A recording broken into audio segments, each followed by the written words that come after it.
হিমালয় পর্বতমালার কোল ঘেঁষে এক রহস্যময় দেশ হচ্ছে ভুটান।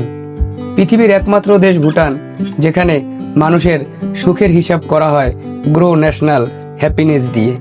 কিন্তু আশ্চর্যজনক বিষয় হলো, এই সুখী দেশটিতে একটিও মসজিদ কিংবা গির্জা নেই।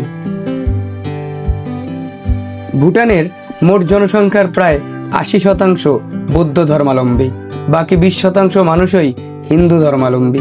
সেখানে মুসলিম ও খ্রিস্টানের সংখ্যা খুবই নগণ্য, সব মিলিয়ে 1 থেকে 2%। তাও এই 1 থেকে 2% মানুষ বিভিন্ন দেশ থেকে কাজ করতে যাওয়া অধিবাসী। ভুটানের আইন অনুযায়ী বৌদ্ধ ধর্ম দেশটির অর্থনৈতিক ঐতিহ্য। ভুটান তাদের প্রাচীন সংস্কৃতি ধরে রাখতে খুবই সংবেদনশীল। তাই তারা মনে করে অন্য কোনো সংস্কৃতি তাদের দেশে প্রবেশ করলে তাদের নিজস্ব সংস্কৃতি হুমকির মুখে পড়তে পারে।